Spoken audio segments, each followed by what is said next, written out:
Ajor, May 25, Nanoy Degla. Angeles, sa umaga meron po tayo nakitang 36 at 7. Sa panghapon naman po, meron po tayo nakitang 10 tsaka 26. Sa panggabi, bali hindi po natin nakuha sa mga group.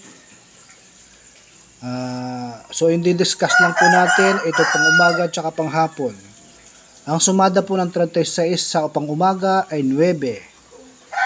At yung 7 naman po ay pwede rin ng 35. At saka meron po tayo nakitang pattern. Pakisipat na lang po. Ang resulta noon ay 14. Ito po yung sa panghumaga.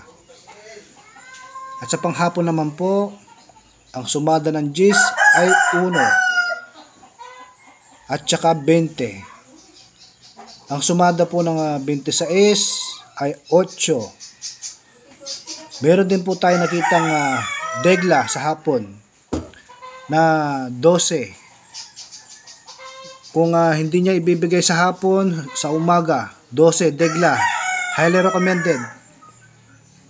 So, yun lamang po nakita kong mga pattern sa lalawigan ng Angeles. Ang sakop ng Angeles, Mabalacat at Dao. Yan po yung mga sakop ni Angeles. So, ito pong mga nakikita nyo ay haka-haka lang at kuro-kuro. Wala pong kasigurado na ito po ay lalabas.